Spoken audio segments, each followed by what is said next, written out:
नमस्कार, मी भूषण सजगुरे आज तुम्हाला आता येणारी जी कालभैरव जयंती आहे याबद्दलची माहिती देणार आहे। कालभैरव नेमकं कोण आहे याबद्दलची बऱ्याच जणांची शंका असते। त्यानंतर हा जो कालभैरव आहे तेवढा एकटाच आहे का त्याच्या अजून काही रूप आहेत? तर सर्वात महत्त्वाची गोष्ट आपल्याला समजून घेतली पाहिजे ती म्हणजे अशी की कालभैरव हा शंकराचा अवतार आहे। भगवान शंकर ज्याला आपण मृत्युंजय महारुद्र त्राहिमाम शरणांगतम जन्म मृत्यू जरा व्याधी पीडितम कर्मबंधनैहि, आपल्या जन्म आणि मृत्यू याच्यामधल्या जे काही अनिष्ट असतात, जे काही दोषात्मक असतात, याचं जो काही दोष आहे तो दोष काढण्याचं किंवा तो निरसन करण्याचं काम जे आहे ते भगवान शंकरांनी आपल्याकडे घेतलेलं आहे। दुसरी गोष्ट त्याच्यानंतर भगवान शंकरांचं काम जे आहे ते म्हणजे जे आपल्याला मोक्षप्रद प्राप्त करून घ्यायचं आहे, कारण जन्म देण्याचं काम हे ब्रह्मदेवाचं आहे, पालन पोषण करण्याचं काम हे विष्णूंचं आहे आणि मोक्ष प्राप्ती करून देण्याचं काम हे भगवान शिवांचं आहे। तर यांचाच अवतार हा कालभैरव असा आहे। त्याच्यामध्ये वेगवेगळ्या प्रकारचे भैरव आहेत, त्यामध्ये बटुक भैरव आहे, त्याच्यानंतर वीरभैरव आहे, त्यापैकी हा जो एक आहे तो कालभैरव आहे। प्रसंग असा घडला आहे, पुराणामध्ये एक कथा त्यामध्ये सांगितली गेलेली आहे। ज्यावेळेस ब्रह्मदेवाने या भगवान शिवांना मान्यता दिलेली नाही, कोणत्या बाबतीमध्ये? अनेक प्रसंगामध्ये त्यांना त्यांचं वर्चस्व आहे, ते वर्चस्व हे पौराणाच्या आधारावर नाही किंवा संस्कृतीच्या आधारावर नाही अशी मान्यता या ब्रह्मदेवांनी त्या ठिकाणी दिली। त्यावेळेस या ब्रह्मदेवांचे पूर्वी 5 मुख होते, तर त्यापैकी एका मुखाने या शिवाचा अपमान किंवा अपशब्द बोलायला सुरुवात केली।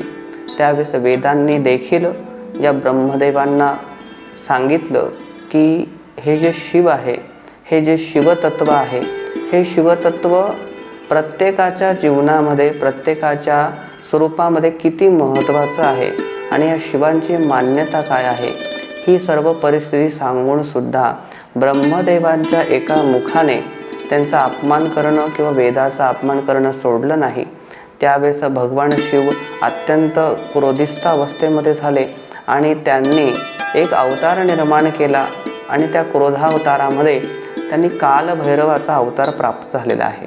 तो कालभैरव या ठिकाणी जो आला तर त्यांनी असं सांगितलं जातं की त्यांनी त्याच्या नखाने या ब्रह्मदेवाचं एक शिर जे आहे, जे शंकराचा अपमान करत होतं आणि त्या वेदाचा देखील अपमान करत होतं, तर त्या शिराचा त्यांनी त्या ठिकाणी अंत केलेला आहे, ते शिर काढून टाकलेलं आहे।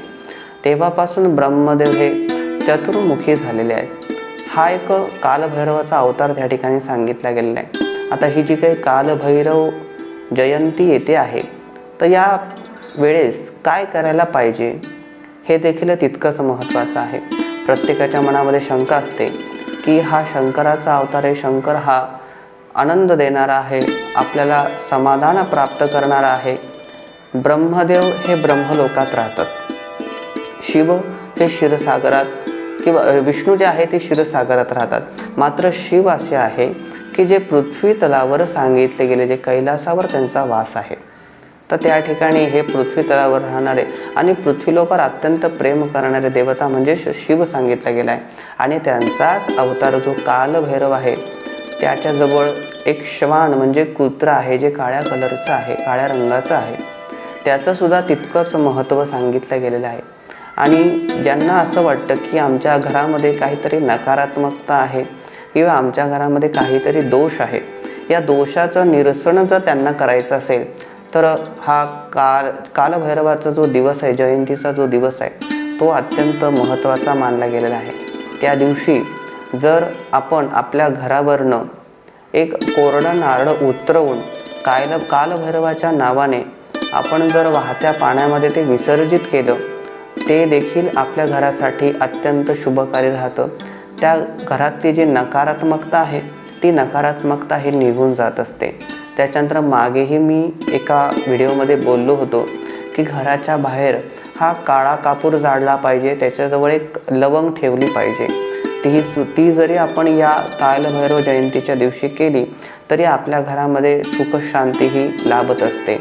ज्यांना असं वाटतं की माझ्या प्रकृतीमध्ये म्हणजे माझ्या तब्येतीच्या बाबतीमध्ये नेहमी काही ना काही अडचण चालू असतात, या दिवशी विशेष कार्य म्हणजे कालभैरव अष्टकाचे पाठ केले पाहिजे. कमीत कमी 11 आणि जास्तीत जास्त 108 इतके जर कालभैरव अष्टकाचे पाठ केले त्याचं देखील फळ आपल्याला अत्यंत शुभ आणि आपलं मनाजोगे मिळू शकतं. तर हे कार्य सगळ्यात महत्त्वाचं सांगितलेलं आहे. या कालभैरव अष्टक जयंतीच्या ज्या शुभेच्छा आहे या शुभेच्छा मी तुम्हाला देतो.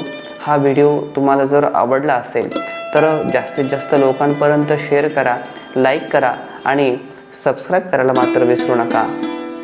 नमस्कार.